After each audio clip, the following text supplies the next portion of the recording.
إن الحمد لله وكفى وسلام على عباده الذين اصطفى أما بعد فأعوذ بالله من الشيطان الرجيم بسم الله الرحمن الرحيم قل إن كنتم تحبون الله فاتبعوني يحببكم الله ويغفر لكم ذنوبكم والله غفور رحيم وقال رسول الله صلى الله عليه وسلم لا يؤمن أحدكم حتى أكون له أحب إليه من والده وولده والناس أجمعين صدق الله المولانا العظيم وصدق رسوله النبي الكريم ونحن على ذلك لمن الشاهدين والشاكرين والذاكرين والحمد لله رب العالمين اللهم صل وسلم دائما أبدا على حبيبك خير الخلق كلهم مولاي صل وسلم دائما أبدا على حبيبك خير الخلق كلهم الحمد لله معزز مكرم مسلم إكرام সর্বোপরি আল্লাহর দরবারে লাখো কোটি শুকর ও সুজুদ আল্লাহ পাক রব্বুল আলামিন আমাদের অত্যন্ত দয়া করে মায়া করে ভালোবেসে আমাদের হায়াতকে দীর্ঘায়িত করে আজকের এই মুহূর্ত পর্যন্ত সুস্থ সবল রেখে দুনিয়ার সমস্ত ঝামেলা থেকে মুক্ত করে শত ব্যস্ততার মধ্যেও আল্লাহ পাক রব্বুল আলামিন জুমার দিন আমাদেরকে জামে মসজিদে একত্রিত করেছেন। ওই রব্বে কারীমের দরবারে আমরা সকলেই শুকরগুজার হচ্ছে, জবান খুলে ভক্তি সহকারে মুহাব্বত নিয়ে দিল থেকে প্রত্যেকে আমরা কালিমাতুশ শুকর আদায় করি আলহামদুলিল্লাহ। দরুদ পড়ি সেই নবী, সেই মহামানব যার অক্লান্ত পরিশ্রমের মাধ্যমে আজকে আমাদের কাছে পৌঁছেছে ইসলাম, যার কারণে আজকে আমরা ইসলাম ধর্ম আজকে আমরা গ্রহণ করতে পেরেছি।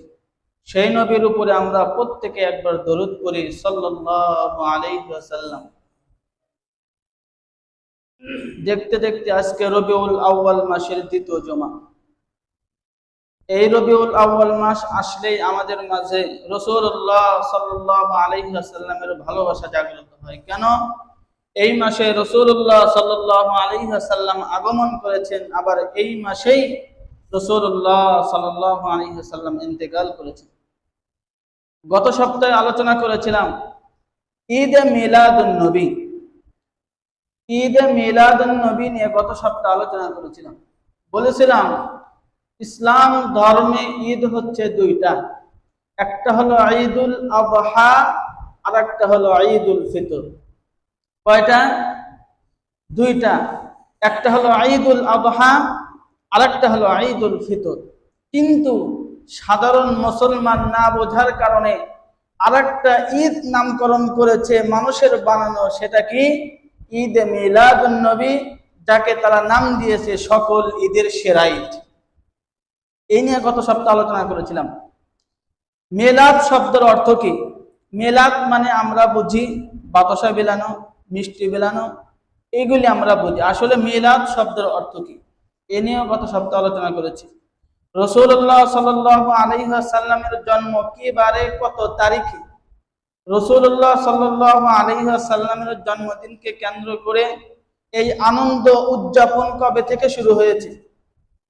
আসলে রাসূলুল্লাহ সাল্লাল্লাহু আলাইহি ওয়াসাল্লামের জন্মদিনকে কেন্দ্র করে ইসলামের ভিতরে কোনো আমল আছে কিনা, এই কয়েকটা বিষয় নিয়ে গত জুমায় আলোচনা হয়েছে বিস্তারিত ধারাবাহিকভাবে। আজকের জুমার আলোচনার বিষয়বস্তু হলো রাসূলুল্লাহ সাল্লাল্লাহু আলাইহি ওয়াসাল্লামের প্রতি ভালোবাসা, ইশকে রাসূল তথা রাসূলের প্রতি আমাদের ভালোবাসার ধরন কেমন হবে। সূরা আলে ইমরান আয়াত 31 আল্লাহ তাআলা বলেন, কুল ইন কুনতুম তুহিব্বুনাল্লাহ فاتبعوني يحببكم الله ويغفر لكم ذنوبكم والله غفور رحيم। আল্লাহ তাআলা বলেন, ওগো নবী, আপনি উম্মতকে জানিয়ে দিন, ইন কুনতুম তুহিব্বুনাল্লাহ, যদি তোমরা আল্লাহকে ভালোবাসতে চাও, আমি নবী মুহাম্মদ সাল্লাল্লাহু আলাইহি ওয়াসাল্লামের অনুসরণ করো। আমি নবী মুহাম্মাদের অনুসরণ যদি করতে পারো, তাহলেই আল্লাহ পাক তোমাদের ভালোবাসবে। وَيَغْفِرْ لَكُمْ ذُنُوبَكُمْ وَاللَّهُ غَفُورٌ رَحِيمٌ। এবং আল্লাহ পাক রব্বুল আলামিন তোমাদের জিন্দেগীর সমস্ত গুনাহগুলোকে মাফ করে দিবেন। আল্লাহু গফুরুর রহিম, কারণ তিনি ক্ষমাশীল পরম দয়ালু। তাহলে আল্লাহকে ভালোবাসতে চাইলে কার অনুসরণ করতে হবে? রাসূলের অনুসরণ করতে হবে। রাসূলের আদর্শ, তরিকা, পদ্ধতি অনুযায়ী আমার জীবনকে পরিচালিত করতে হবে। সাহাবায়ে কেরাম রাদিয়াল্লাহু তাআলা আনহুম, তারা রাসূলুল্লাহ সাল্লাল্লাহু আলাইহি ওয়াসাল্লামকে নিজেদের জান, মাল, পরিবার, পরিজন, আত্মীয় স্বজন সবচাইতে বেশি তারা রাসূলকে ভালোবেসেছে। এটা শুধু রাসূলুল্লাহ বলে নাই, বরং আল্লাহ তাআলা কোরআনুল হাকীমে সূরা তাওবার 24 নম্বর আয়াতে আল্লাহ তাআলা বলেন, ইন কানা আবাউকুম ওয়া আবনাউকুম ওয়া ইখওয়ানুকুম ওয়া আজওয়াজুকুম ওয়া আশীরাতুকুম ওয়া আমওয়ালুন ইqtaraftumuha ওয়া তিজারাতুন তাখশাউনা কাসাদাহা ومساكن ترضونها أحب إليكم من الله ورسوله وجهاد في سبيله فتربصوا حتى يأتي الله بأمره والله لا يهدي القوم الفاسقين। এই আয়াতের ভিতরে আল্লাহ তাআলা প্রথমে 8টা বস্তু উল্লেখ করেছেন, পরবর্তী 3টা বস্তু উল্লেখ করেছেন। প্রথমে কয়টা? 8টা। পরবর্তী 3টা বস্তু উল্লেখ করেছেন। উল্লেখ করার পরে আল্লাহ তাআলা বলেন, এই প্রথম 8টা বস্তুর মহব্বত যদি পরবর্তী 3টার তুলনায় বেড়ে যায়, ফাতারাব্বাসু, দাঁড়াও। দাঁড়াও মানে কি? ছোট্ট একটা মিসাল দিলে আয়াতটি স্পষ্ট হয়ে যাবে। আমরা যে সময় ছোট্ট ছিলাম, আমাদের আব্বা আম্মা আমাদের স্কুল, কলেজ, মাদ্রাসায় ভর্তি করে দিয়েছিল, নাকি দেয় নাই? দিয়েছিল। আমাদের 2-1 দিন এরকম হয়েছে না স্কুলে না গিয়ে খেলতে গিয়েছি? এরকম হয় নাই? 2-1 দিন হয়েছে। তো স্কুলে না গিয়ে, মাদ্রাসায় না গিয়ে খেলতে গিয়েছি। আম্মা আমাকে বারণ করেছে, খেলতে যেও না বাবা, মাদ্রাসায় যাও। বড় বোন আমাকে বাধা দিয়েছে, মাদ্রাসায় যাও, স্কুলে যাও। পাড়া প্রতিবেশী, চাচা, প্রত্যেকেই বাধা দিয়েছে, কিন্তু কারো বাধা তোয়াক্কা না করে খেলতে গিয়েছি। প্রত্যেক পরিবারে ছেলে সন্তানরা একজনকে ভয় পায়, তার নাম কি? বাবা। প্রত্যেক পরিবারে। তো বাবা যে সময় বাড়িতে আসছে, আসার পরে জিজ্ঞাসা করছে, অমুকে মাদ্রাসায় যায় নাই, স্কুলে যায় নাই, বিদ্যালয়ে যায় নাই? বলে যায় নাই। কোথায় গিয়েছে? অমুক জায়গায় খেলতে গিয়েছে। বাবা লাঠি একটা হাতে নিছে, নেওয়ার পরে খুঁজতেছে কোথায় খেলতে গেল। তো ওখানে যাওয়ার পরে তার ছেলে তার বন্ধু বান্ধবদের সাথে খেলাধুলা করতেছে। তো ওই বন্ধু বান্ধবদের ভিতরেই একজন দেখতে পাচ্ছে যে তার বাবা আসতেছে। তো তাকে বলছে, এই আইলু। এতটুক কথা বলতে দেরি, ওখান থেকে দৌড় দিতে আর দেরি নেই। দিছে ওখান থেকে দৌড়, বাবাও পিছু পিছু দৌড়। ছেলে তো যুবক, বাবা তো একটু বয়স্ক, বাবা তো ছেলের সাথে দৌড়ায় পারবে না। কিছু দূর পর্যন্ত বাবা ছেলের পিছনে দৌড়ানোর পর বাবা একটা জায়গায় দাঁড়িয়ে যায়। ছেলে পিছন দিকে তাকায় দেখে বাবা কি করে। যদি বাবা তার পিছু পিছু দৌড়ায়, ছেলেও দৌড়াতে থাকে। যদি ছেলে দেখে বাবা একটা জায়গায় দাঁড়িয়ে আছে, ছেলেও দাঁড়িয়ে যায়। আবার একটু বাবা সামনের দিকে যায়, ছেলেও একটু সামনের দিকে অগ্রসর হয়। এক পর্যায়ে বাবা আর সামনে অগ্রসর হয় না, বাবা দাঁড়িয়ে যায়, ছেলেও দাঁড়িয়ে যায়। ওই সময় বাবা কি বলে? এই দাঁড়া। বলে না? এই দাঁড়া। দাঁড়া মানে কি? তোমাকে পুরস্কৃত করা হবে নাকি পানিশমেন্ট দেওয়া হবে? বলে এই দাঁড়া। দাঁড়া মানে কি? তোমাকে পুরস্কৃত করা হবে নাকি পানিশমেন্ট দেওয়া হবে, তোমাকে মার দেওয়া হবে? তো আল্লাহ তাআলা বলেন, ফাতারাব্বাসু, দাঁড়াও। এই 8টা বস্তুর প্রথম 8টা বস্তুর মহব্বত যদি পরবর্তী 3টা বস্তুর তুলনায় বেড়ে যায়, আল্লাহ পাক বলেন ফাতারাব্বাসু, দাঁড়াও। সে 8টা বস্তু কি? আল্লাহ তাআলা বলেন ইন কানা আবাউকুম, 1 নম্বর তোমাদের আব্বা, ওয়া আবনাউকুম, 2 নম্বর তোমাদের সন্তান, ওয়া ইখওয়ানুকুম, 3 নম্বর তোমাদের ভাই, 4 নম্বর ওয়া আজওয়াজুকুম, তোমাদের স্ত্রী তথা স্বামী স্ত্রী পরস্পর একে অপরের জন্য, ওয়া আশীরাতুকুম, তোমাদের আত্মীয় স্বজন পাড়া প্রতিবেশী, আত্মীয় স্বজন আছে না, পাড়া প্রতিবেশী। এরপর আল্লাহ বলেন ওয়া আমওয়ালুন ইকতারাফতুমুহা, ওই সম্পদ, যেই সম্পদ ব্যবসায়িক উদ্দেশ্যে তোমরা স্টক করেছো, যেই সম্পদ তোমরা জমা করেছো, ওয়া তিজারাতুন তাখশাউনা কাসাদাহা, 7 নম্বর ওই সম্পদ, ওই ব্যবসায়িক মাল, যেই ব্যবসায়িক মালের মধ্যে মন্দার আশঙ্কা আছে, ওয়া তিজারাতুন তাখশাউনা কাসাদাহা ওয়া মাসাকিন তারদাউনাহা আহাব্বা ইলাইকুম মিনাল্লাহ। 8 নম্বর তোমার প্রস্তুতকৃত বাড়ি, তোমার প্রস্তুতকৃত সুন্দর ডিজাইনের ঘর, এই 8টা বস্তুর মহব্বত যদি তোমার অন্তরে বেড়ে যায়, আহাব্বা ইলাইকুম মিনাল্লাহি ওয়া রাসূলিহি ওয়া জিহাদ, আল্লাহ এবং রাসূলের প্রতি ভালোবাসা, জিহাদের প্রতি আগ্রহ, এই 3টা বস্তুর মহব্বত যদি তোমার অন্তরে কমে যায়, আর প্রথম 8টা বস্তুর মহব্বত যদি বেড়ে যায়, আল্লাহ পাক বলেন ফাতারাব্বাসু, দাঁড়াও। দাঁড়াও মানে পানিশমেন্টের জন্য অপেক্ষা করো, আল্লাহর আযাবের জন্য অপেক্ষা করো, আল্লাহর শাস্তির জন্য অপেক্ষা করো। এটা শুধু আল্লাহ তাআলাই বলে নাই, বরং রাসূলুল্লাহ সাল্লাল্লাহু আলাইহি ওয়াসাল্লাম তিনিও বলেন লা ইউমিনু আহাদুকুম হাত্তা আকুনু লাহু আহাব্বু ইলাইহি মিন ওয়ালিদিহি ওয়া ওয়ালাদিহি ওয়ান নাসি আজমাইন, তোমাদের মধ্যে কেউ প্রকৃত খাঁটি মুমিন হতে পারবে না যতক্ষণ পর্যন্ত তোমরা তোমাদের আব্বা আম্মা, আত্মীয় স্বজন, পাড়া প্রতিবেশী, সন্তান এবং দুনিয়ার সকল মানুষের চাইতে আমি নবী মুহাম্মদকে যতক্ষণ তোমরা বেশি ভালো না বাসবে, ততক্ষণ পর্যন্ত তোমরা কেউ প্রকৃত খাঁটি মুমিন হতে পারবে না। তাহলে প্রকৃত খাঁটি মুমিন হওয়ার জন্য দুনিয়ার সমস্ত জিনিসের চাইতে নবী মুহাম্মদকে কি করতে হবে?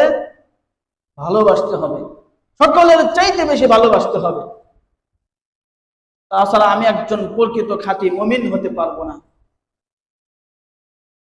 প্রকৃত মুমিন হওয়ার জন্য রাসূলকে ভালোবাসতে হবে, আমার পরিবার পরিজন, আত্মীয় স্বজন যা কিছু সব চাইতে।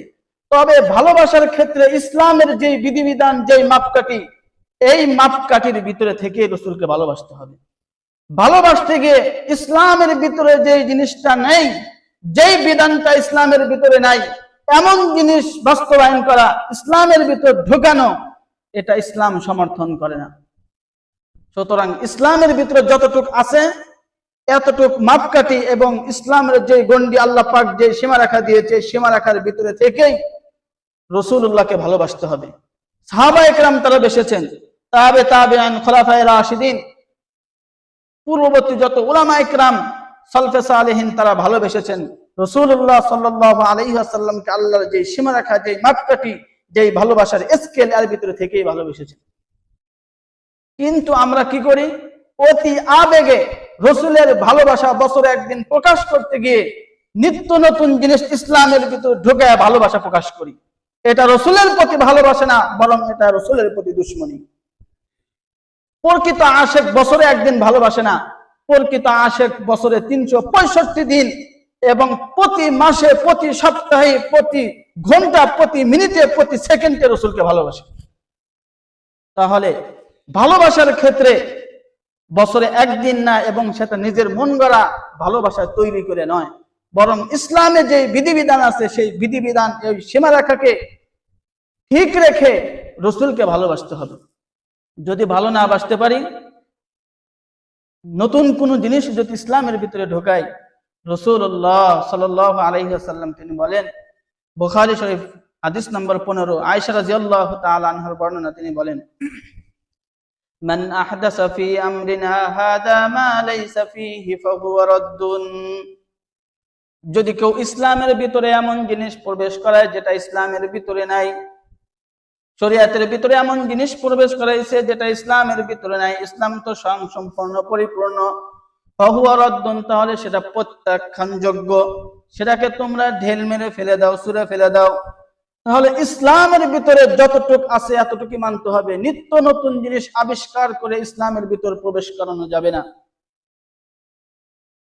ইমাম মালিক রাহমাতুল্লাহি আলাইহি তিনি বলেন, মান ইবতাদা ফিল ইসলামি বিদআতান ইয়ারাহা হাসানাতান ফাকাদ জাআমা আন্না মুহাম্মদ সাল্লাল্লাহু আলাইহি ওয়াসাল্লাম খানা ফির রিসালা।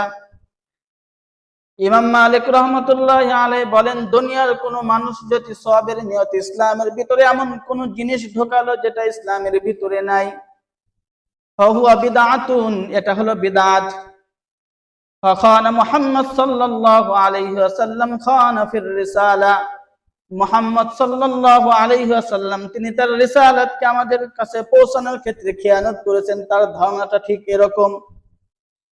তাহলে কেউ যদি ধারণা করে যে আমি একটা নতুন জিনিস ইসলামে ঢোকাইলাম, তাহলে তার ধারণা হলো মুহাম্মদ সাল্লাল্লাহু আলাইহি ওয়াসাল্লাম আল্লাহর দ্বীনকে আল্লাহর জমিনে পরিপূর্ণ প্রতিষ্ঠা করে নাই, আমি আমার নিজের পক্ষ থেকে একটা জিনিস বানায়া ইসলামের ভিতর প্রবেশ করায় সেটা পরিপূর্ণ করে দিলাম। যারা বলেন নাউজুবিল্লাহ। তাহলে এটাকেই বলা হয় শরীয়তের ভাষায়, আরবি ভাষায় বিদআত, যেটা ইসলামে নাই এমন জিনিস ইসলামের ভিতর প্রবেশ করানো। তাহলে যেই জিনিসটা ইসলামের ভিতরে নাই এমন জিনিস নিত্য নতুন আবিষ্কার করে ইসলামের ভিতর ঢোকানো যাবে না। ইসলাম ধর্ম পরিপূর্ণ, একটা প্যাকেট করে আল্লাহ পাক আমাদেরকে দিয়েছেন, একটা প্যাকেজ। এই প্যাকেজ থেকে কিছু বের করাও যাবে না, কিছু ঢোকানো যাবে না। সূরা মায়েদা আয়াত ৩ আল্লাহ তাআলা বলেন, আল-ইয়াওমা আকমালতু লাকুম দীনাকুম ওয়া আতমামতু আলাইকুম নি'মাতি ওয়া রাদিতু লাকুমুল ইসলাম দীনা। আমি তোমাদের ইসলাম ধর্মকে পরিপূর্ণ করে দিয়েছি, সুতরাং ইসলামের ভিতরে নতুন কোন জিনিস ঢুকবেও না এবং ইসলাম থেকে কোনো জিনিস বের হবে না, বরং ইসলাম এটা পরিপূর্ণ, কোন জিনিস ইসলামের ভিতরে ঢোকানোর অপশন নেই। সুতরাং আজকে যারা 12ই রবিউল আউয়াল তারিখ কেন্দ্রিক যারা এটাকে পালন করতেছে, এটা ইসলাম সমর্থন করে না, বরং এটা হলো বিদআত। রাসূল তারিখ কেন্দ্রিক তার জন্মদিনকে কেন্দ্র করে আনন্দ উদযাপন করে নাই, সাহাবায়ে কেরাম করে নাই, খোলাফায়ে রাশিদিন করে নাই, কেউ করে নাই। সুতরাং কেউ যদি এখন এটাকে পালন করতে যায়, এটা হলো বিদআত।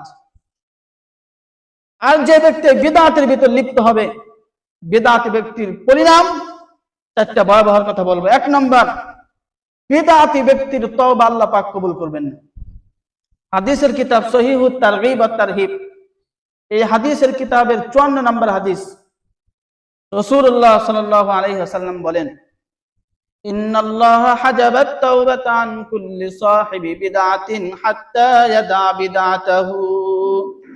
নিশ্চয় আল্লাহ তাআলা কোন বিদআতকে যতক্ষণ পর্যন্ত সে তার বিদআতকে ছেড়ে না আসবে ততক্ষণ পর্যন্ত ওই বিদআতি ব্যক্তির তওবা আল্লাহ পাক কবুল করেন না।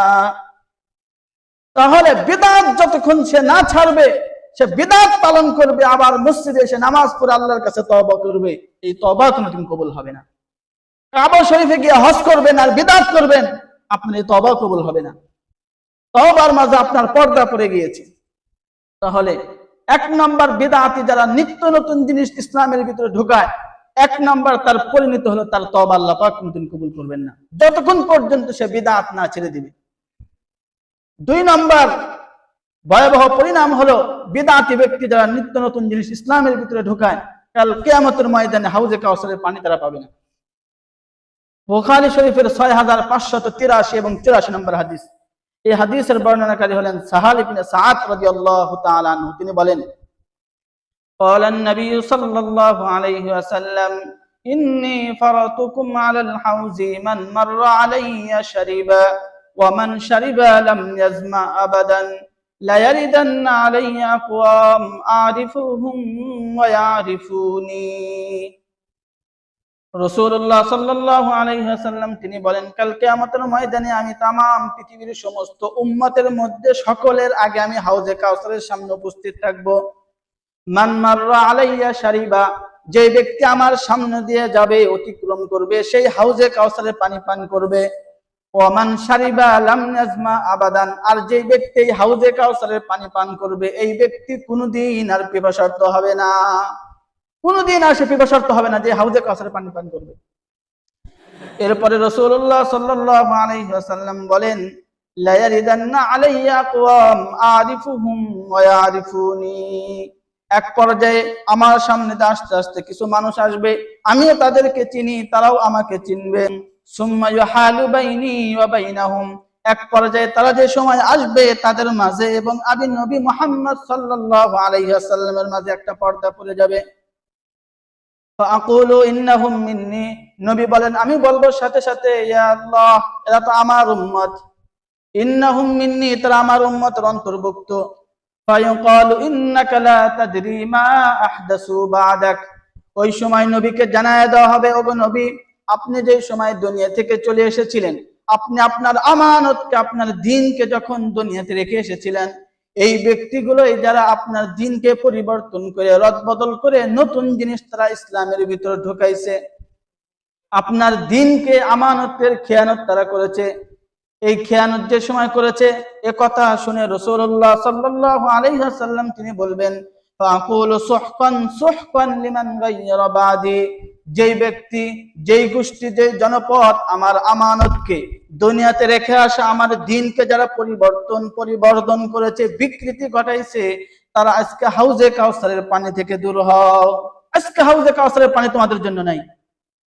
তাহলে বিদআতি ব্যক্তির দ্বিতীয় ভয়াবহ পরিণাম হলো কাল কিয়ামতের ময়দানে হাউজে কাউসারের পানি পাবে না।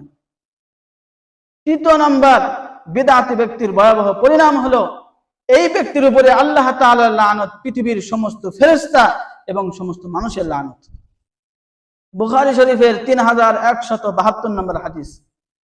এই হাদিসে রাসূলুল্লাহ সাল্লাল্লাহু আলাইহি ওয়াসাল্লাম তিনি বলেন, মান আহদাসা ফিহা হাদাসান আও আওয়া ফিহা মুহদিসান ফাআলাইহি লানাতুল্লাহি ওয়াল মালাইকাতি ওয়ান নাসি আজমাইন। এই হাদিসের ভিতরে রাসূলুল্লাহ সাল্লাল্লাহু আলাইহি ওয়াসাল্লাম বলেন, যে ব্যক্তি কোনো বিদআতের ভিতর লিপ্ত হয় এবং যদি কোনো বিদআতি ব্যক্তিকে কেউ আশ্রয় দেয়, দুই ব্যক্তি, এক নম্বর কেউ বিদআতের ভিতর লিপ্ত হয়েছে, আরেক নম্বর হলো আপনার এলাকায় একটা ভণ্ড আসছে, আপনি আপনার জমিটা দিলেন, এখানে থেকে এলাকার ভিতর তুমি কাজ চালিয়ে দাও। একটা বিদআতি ভণ্ডকে আপনি আশ্রয় দিলেন, রাত্রে থাকার জন্য একটা ঘর দিলেন, একটা খাবার দিলেন, কিছু খাবারের ব্যবস্থা করলেন, বিছানার ব্যবস্থা করলেন, এই কাজগুলো আপনি করলেন। রাসূলুল্লাহ সাল্লাল্লাহু আলাইহি ওয়াসাল্লাম তিনি বলেন যে এই ভণ্ড একে যে আশ্রয় দিয়েছে এবং যে বিদআতি কর্মকাণ্ডে লিপ্ত হয়েছে, এই দুই ব্যক্তির উপরে আল্লাহর লানত, সমস্ত ফেরেশতার লানত এবং পৃথিবীর সমস্ত মানুষের লানত। রাসূলুল্লাহ সাল্লাল্লাহু আলাইহি ওয়াসাল্লাম বলেন, মান আহদাসা ফিহা হাদাসান আও আওয়া ফিহা মুহদিসান, পৃথিবীর কোনো ব্যক্তি যদি কোনো বিদআতি কর্মকাণ্ডে লিপ্ত হয় অথবা কোনো বিদআতিকে আশ্রয় দেয়, প্রশ্রয় দেয়, ফাআলাইহি লানাতুল্লাহ, ওই ব্যক্তির উপরে আল্লাহ তাআলার লানত, ওয়াল মালাইকা, এবং যত ফেরেশতা আছে সমস্ত ফেরেশতার লানত, ওয়ান নাসি আজমাইন, এবং तमाम পৃথিবীর সমস্ত মানুষের লানত। তাহলে তিন প্রকার, এক নম্বর আল্লাহ, আরেক নম্বর সমস্ত ফেরেশতা, তৃতীয় নম্বর হলো পৃথিবীর সমস্ত মানুষের লানত। চতুর্থ নম্বর বিদআতির শেষ পরিণাম হলো জাহান্নাম। সর্বশেষ পরিণাম কি? জাহান্নাম। আবু দাউদ শরীফের 4607 নম্বর হাদিস। রাসূলুল্লাহ সাল্লাল্লাহু আলাইহি ওয়াসাল্লাম তিনি বলেন, فإنه من يعش منكم بعدي فسيرى اختلافا كثيرا فعليكم بسنتي وسنة الخلفاء الراشدين المهديين। রাসূলুল্লাহ সাল্লাল্লাহু আলাইহি ওয়াসাল্লাম তিনি বলেন, আমি দুনিয়া থেকে চলে যাওয়ার পরে তোমরা দেখবে আমার দ্বীনের ভিতরে, আমার সুন্নাতের ভিতরে, উম্মতের ভিতরে মতানৈক্য হয়েছে, উম্মতের ভিতরে বিভ্রান্তি হয়েছে, মতানৈক্য হয়েছে। ফাসায়ারা ইখতিলাফান কাসীরা, এক এক হুজুর দেখবে এক এক কথা বলে, এক এক হুজুর এক এক কথা বলে। কোন কথা শুনবো? আমরা বলি না এই কথা। এক এক হুজুর এক এক কথা আগে বলে গেছে, এক হুজুর এক কথা, এখন আপনি আর এক কথা বলেন। তো রাসূলুল্লাহ সাল্লাল্লাহু আলাইহি ওয়াসাল্লাম তিনি বলেন, আলাইকুম বিসুন্নতি ওয়া সুন্নাতিল খুলাফাইর রাশিদিন। যদি এমন মতনক্কর ভিতরে তুমি পড়ো, তাহলে ওই সময় আমি নবী মুহাম্মদ সাল্লাল্লাহু আলাইহি ওয়াসাল্লামের সুন্নাত এবং খুলাফায়ে রাশিদিনের সুন্নাতকে অনুসরণ করো। কি রকম অনুসরণ করো? ভাই তামাসসাকু বিহা, ভালো করে আঁকড়ে ধরো। তামাসসাকু বিহা ওয়া আদ্দু আলাইহা বিন নওয়াজিস, মারি দাঁত দিয়ে আঁকড়ে ধরো। কারণ সামনের দাঁত দিয়ে যদি আমি নবী মুহাম্মদের সুন্নাতকে আঁকড়ে ধরো, ছুটে যাওয়ার সম্ভাবনা আছে। কিন্তু মারি দাঁত দিয়ে যদি কামড় মেরে ধরো, তাহলে আমি নবী মুহাম্মদের সুন্নাত কোনো সময় ছুটবে না। তাহলে এক একজন এক এক কথা বললে কি করতে হবে? আমাদের সেই 1500 বছর আগে রসুলের সুন্নাতের দিকে তাকাতে হবে। রসুলের সুন্নাত যদি ভালো করে আঁকড়ে ধরি, তাহলে ওই সময় আমার কাছে আর এক এক হুজুরের এক এক কথা মনে হবে না। তো ওই সময় আমাদেরকে ভালো করে আঁকড়ে ধরতে হবে। এরপরে রাসূলুল্লাহ সাল্লাল্লাহু আলাইহি ওয়াসাল্লাম বলেন, ওয়া ইয়াকুম ওয়া মুহদাসাতিল উমুর, তোমরা তোমাদের নিজেদেরকে প্রত্যেক বিদআতি নিত্য নতুন আবিষ্কার জিনিস থেকে তোমাদেরকে বাঁচিয়ে রাখো। ওয়া মুহদাসাতিল উমুরি ওয়া কুল্লু মুহদাসাতিন বিদআ, কারণ প্রত্যেক নিত্য নতুন আবিষ্কৃত জিনিস যা ইসলামের ভিতরে সওয়াবের নিয়তে ঢোকানো হয়, এগুলি হলো বিদআত। ওয়া কুল্লু বিদআতিন দালালা, আর প্রত্যেক বিদআতি হলো পথভ্রষ্টতা। ওয়া কুল্লু দালালাতিন ফিন্নার, আর প্রত্যেক পথভ্রষ্টতা ব্যক্তিরাই হলো জাহান্নামী। সুতরাং বিদআতি ব্যক্তির সর্বশেষ পরিণাম হলো জাহান্নাম। এই কারণে এমন জিনিস ইসলামের ভিতরে ঢুকানো যাবে না যেটা ইসলামের ভিতরে নাই। ইসলাম যেটা বলছে সেটাকে আমাদেরকে বাস্তবায়ন করতে হবে।